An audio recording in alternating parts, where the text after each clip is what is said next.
परमेश्वर की स्तुति हो, परमेश्वर की महिमा हो। आप सबों का फिर से ईश्वर के राज्य के सुसमाचार में बहुत बहुत स्वागत है। मैं उम्मीद करती हूँ कि इन वीडियो के द्वारा कहीं ना कहीं आप लोग आत्मिक जीवन में आगे बढ़ रहे होंगे और बहुतायत में स्वर्ग के राज्य की खोज में आप मनन चिंतन कर रहे होंगे। यही मेरा उद्देश्य है इन वीडियो के द्वारा कि कलीसिया अब गंभीर हो जाए हर मामलों में। दोस्तों, पिछले वीडियो को इतना सारा देखने के लिए, शेयर करने के लिए आपका बहुत बहुत धन्यवाद। अपना प्यार इसी तरह मुझे देते रहिए। इन वीडियो को बहुतायत में शेयर कीजिए। मैं फिर कहती हूँ, मेरा एक ही मकसद है कि कलीसिया अब गंभीर हो जाए, क्योंकि बुलाए तो बहुत है लेकिन चुने कम जाएंगे। अब विश्वासी लोगों की जरूरत हमारे पिता को नहीं है।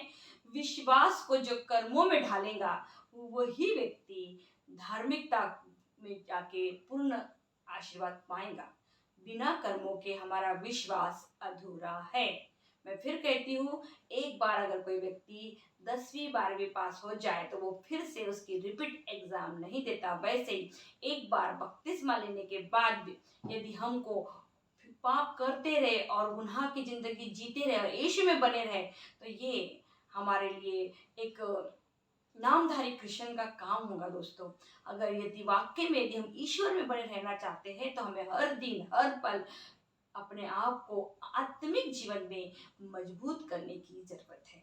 दोस्तों, इन दिनों में हम सब जानते हैं कि मणिपुर में क्या हो रहा है, लेकिन अफसोस की बात है कि इस मणिपुर के सब्जेक्ट को लेके हम मसीह लोग के समाज के लोग पता नहीं अपने घरों में कितना इस सब्जेक्ट को लेके प्रार्थना कर रहे हैं या कितना इस बात के लिए मनन सोच रहे हैं कि आज तो हम अपने घरों में बैठ के अच्छा मटन का संडे है तो मटन बना होगा, बिरयानी बना, हमने खाया होगा।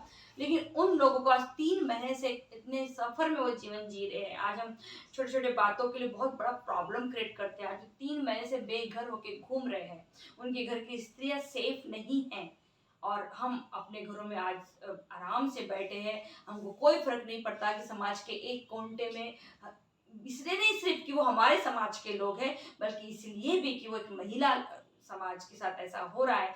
हमारे को कितनी तकलीफ होनी चाहिए और मेन बात, कितना हमारे लिए प्रार्थना का सब्जेक्ट होना चाहिए। हम अगर भले कुछ नहीं भी कर सकते तो हमें इस सब्जेक्ट पे सिर्फ चर्च के एक हिस्से में प्रार्थना करने की जरूरत नहीं है, हमें अपने परिवारों में भी इस सब्जेक्ट पे प्रभु से कितना प्रार्थना करने की जरूरत है। लेकिन आज जैसे कि आप देख रहे हो कि कलीसिया एक सेल्फिश जिंदगी जी रही है, एक आर्टिफिशियल लाइफ वो जी रही है, एक लाइफ स्टाइल वाले क्रिश्चियन बन के बैठे हुए।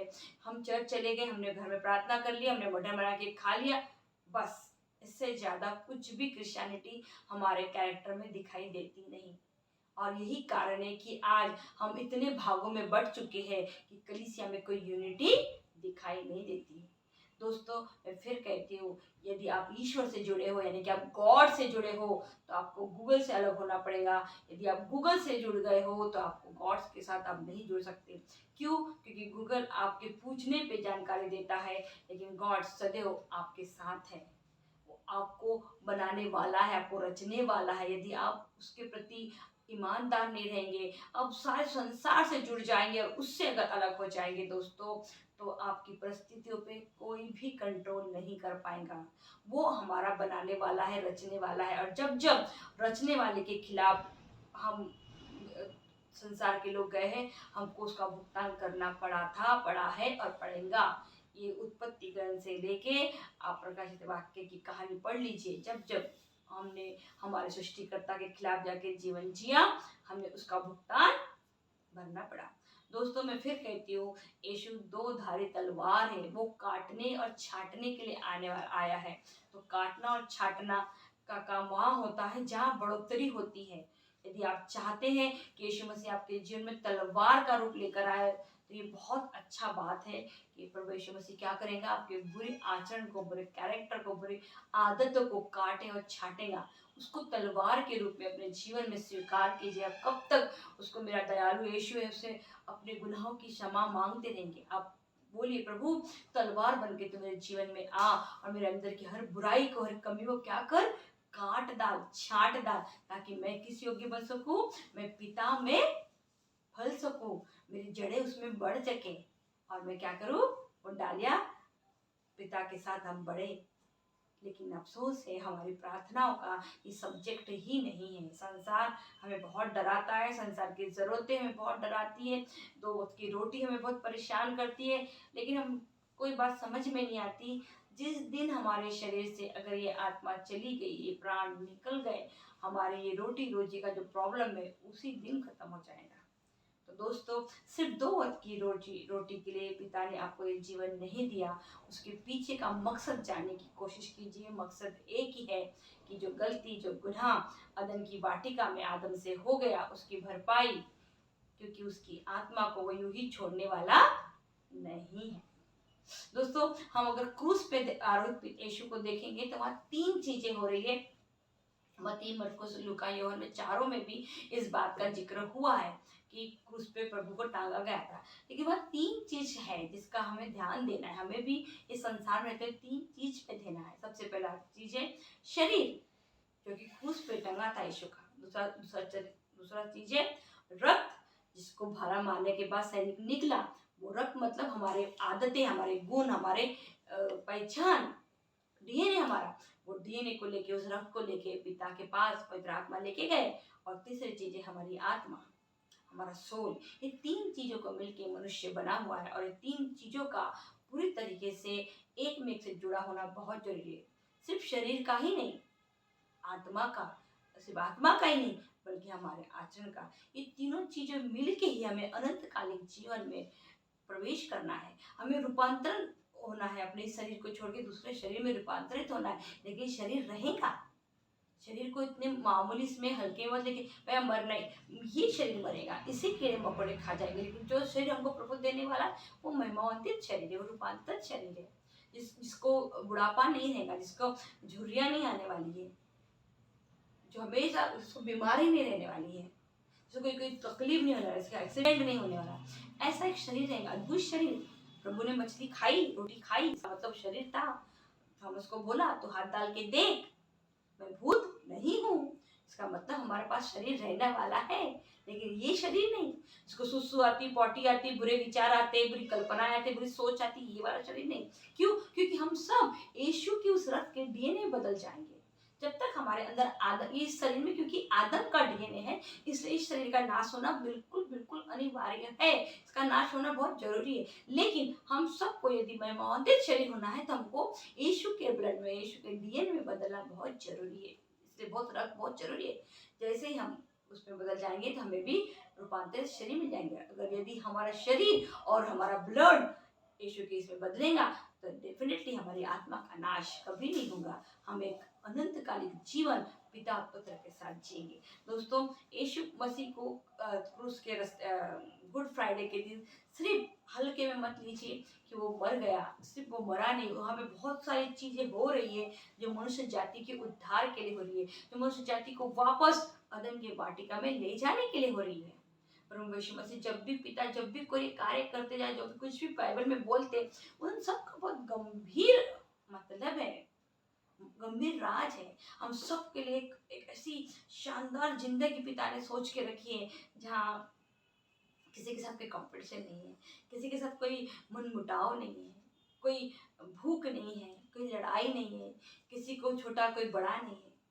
एक ऐसी शांतिमय जीवन जिसकी कल्पना आप और मैं नहीं कर रहे। दोस्तों, मैं फिर कहती हूँ, अपने जीवन में रोज एक बार आंख बंद करके महसूस कीजिए अपने आप को कि आप पिता और पुत्र के साथ उस अनंतकालिक जीवन में, उस स्वर्ग के राज्य में हैं। और ऐसा अनुभव आपको होगा, आपका बॉडी में ऐसा एकदम हल्का महसूस हो जाएगा। आपको इस घर का काम धाम, आप कितना इरिटेट बोरिंग लाइफ हम जीते हैं, उसी को जीना चाहते हैं। कुछ भी नया नहीं करते हम मनुष्य। एक आधे साल में 1-2 शादियाँ, 1-2 बार होटल में खाना, 1-2 पिक्चर देखने जाना, फिर वही नहाना, वही कपड़े धोना।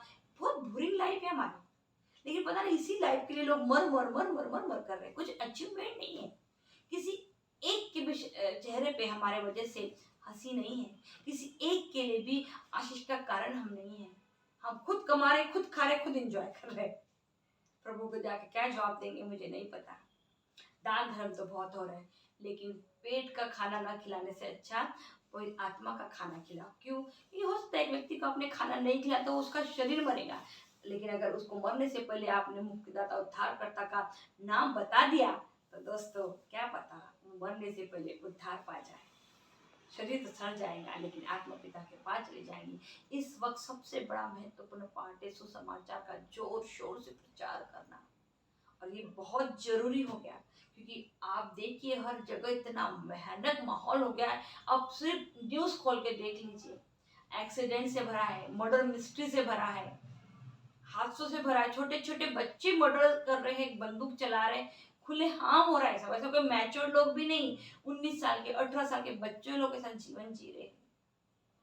और ऐसे जिंदगी, ऐसे समाज में आप और मैं आज रह रहे हैं, हमारे बच्चे रह रहे हैं, और हम इतने फ्री हो गए, इतने हल्के हो गए कि बस हमें लगता है थोड़ा बहुत नहा लिए धोरे खाना, बस यही जीवन है। नहीं दोस्तों, हमें कितना आत्मिक जीवन में पिता से साथ जुड़ना चाहिए, कितना प्रार्थना करने की जरूरत है, कितना पवित्र आत्मा को वचन कहता है कि पुकारो, जोर जोर से पुकारो अपने पिता को, कान में आप अपनी आवाज आना चाहिए ताकि तुम्हारी परेशानियां पिता को क्या मिले, मालूम हो।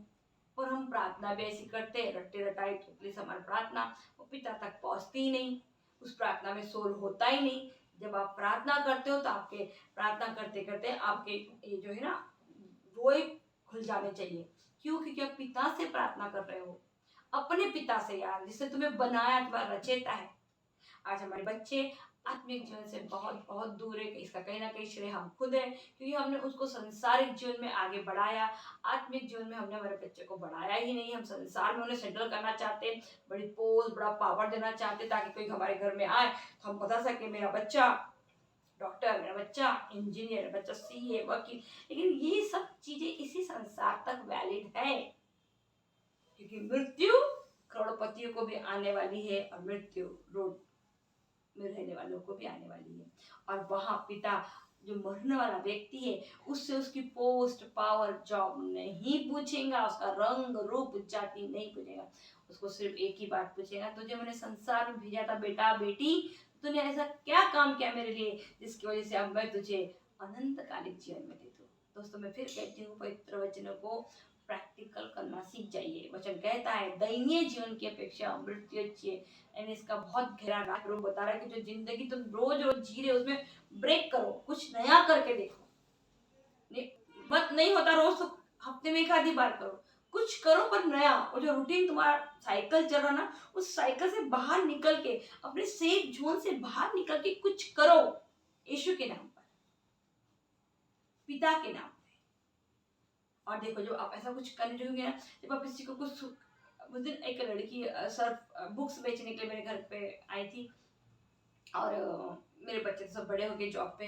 मेरा बेटा बर्तन बताने लगी सेल्समैन आंटी, मैडम मेरे बेटा देख मेरे घर में कोई भी छोटा बच्चा नहीं है, सब बड़े हो गए, तो यहाँ किसी के पास भी हमको बुक्स की जरूरत नहीं है। और तो अगर मेरे लाइन में भी अगर जाएंगे ना बेटा, बोली यहाँ पे सब बड़े बड़े बच्चे, कोई भी छोटा बच्चा नहीं है, तो तू जो घूमेगी तेरा बेस्ट है। फिर मैंने उसको बोली बेटा पानी पीएंगी क्या? बोली हाँ आंटी, बहुत थकी थी, पानी मैंने पिला दिया। मैंने उसकी बुक्स नहीं ली, मैंने उसको कुछ कमाई का सोचो नहीं दिया, लेकिन दो बातें करके मैंने उसका थोड़ा बहुत शायद हल्का किया, उसे एक गिलास पानी पिला के तरह सांत्वना दी। दोस्तों यही है हमारी क्रिश्चियनिटी। हमको जरूरी नहीं कि घर के बाहर ही निकलना है, कभी कभी हम घर में रह के भी बहुत कुछ कर सकते हैं।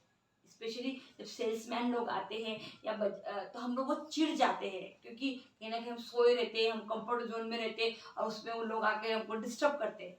और जब हम सेफ जोन में रहते हैं और कोई हमको डिस्टर्ब करता तो कहानी बहुत गड़बड़ है।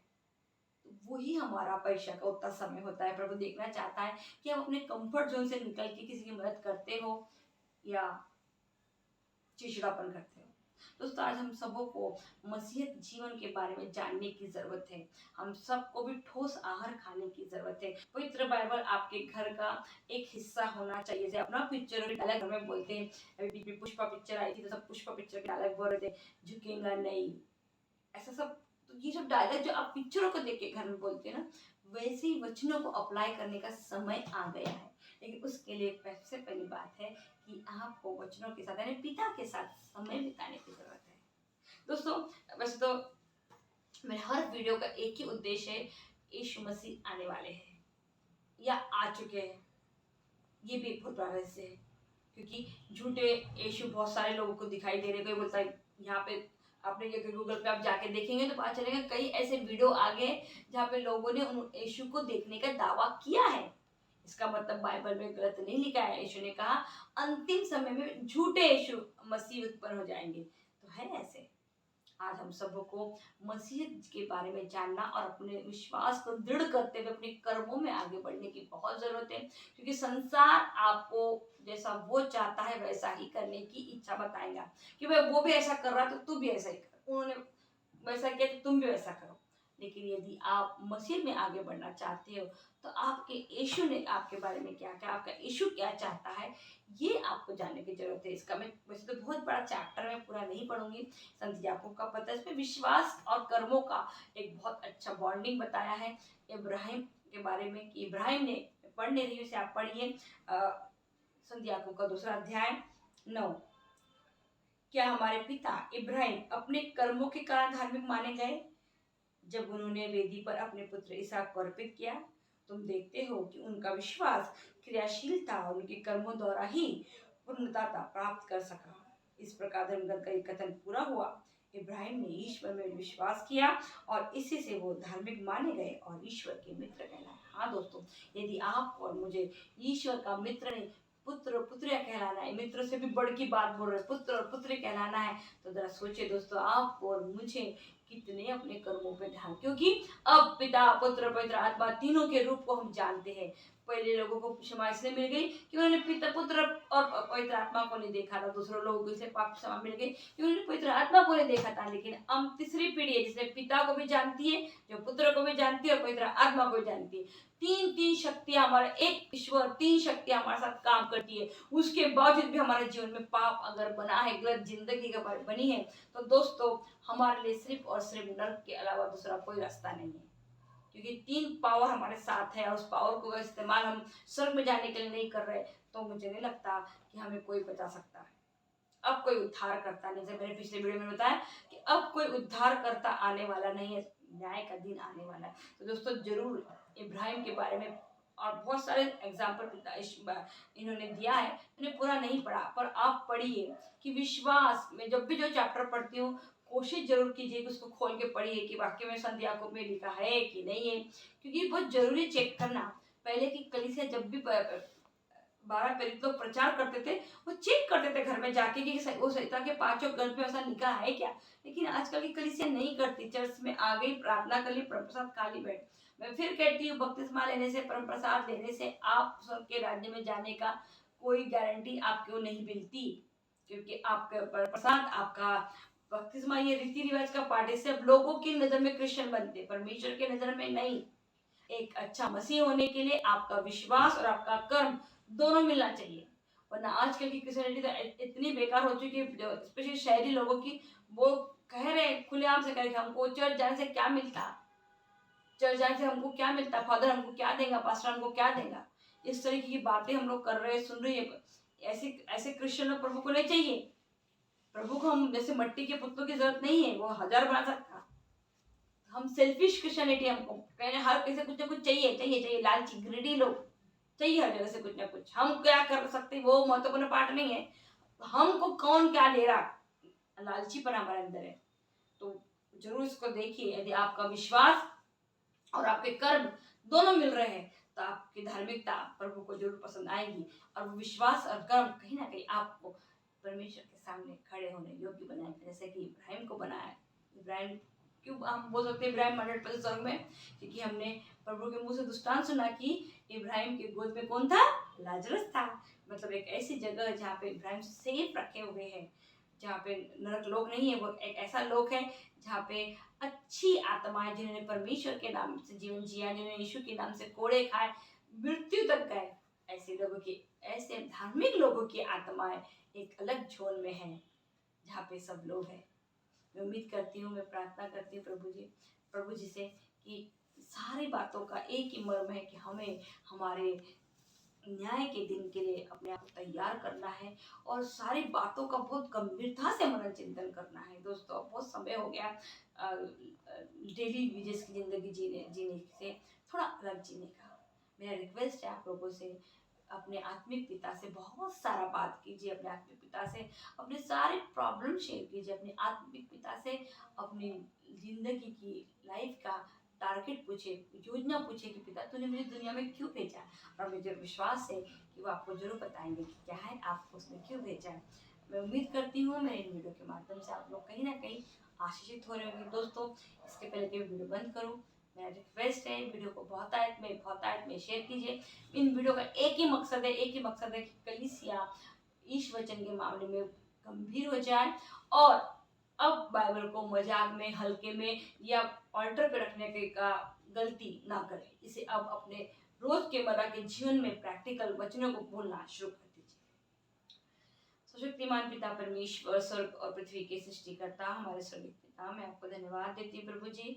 धन्यवाद देती हूँ प्रभु जी कि तूने एक बार फिर मुझे मौका दिया कि मैं इस वीडियो के माध्यम से बोल रही हूँ प्रभु जी तेरे वचनों के ऊपर। प्रभु जितने भी लोग इस वीडियो को देखते हैं उनको, और जितने भी उनके परिवार के लोग, उन सबको मैं अपने आप को और अपने पूरे परिवार को तेरे पवित्र चरणों में रखती हूँ, और तुझसे विनती करती हूँ प्रभु जी कि हम अपने विश्वास के साथ साथ अपने कर्मों में भी महान बने, ताकि हम भी जिस तरीके से इब्राहिम ने आपकी हर एक आपके बोलने पे अपने पुत्र को बलि चढ़ाने को ले गया बिना किसी सवाल जवाब के, हम भी ऐसा ही जीवन जिए। जब हमें आप कोई आज्ञा दे तो हम बिना हिचकिचाए प्रभु उस आज्ञा के पीछे पीछे चले, ना आगे देखे ना पीछे देखे। प्रभु हमारा विश्वास भी इसी तरह कर्मों में तो बदल दे प्रभु, ताकि जैसा इब्राहिम तेरा मित्र कहलाए वैसे हम भी तेरे धार्मिकता में पुत्र और पुत्रिया कहलाए।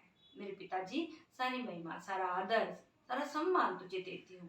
यीशु मसीह के नाम से मांगती हूँ, इस विनती को तो सुन और ग्रहण कर।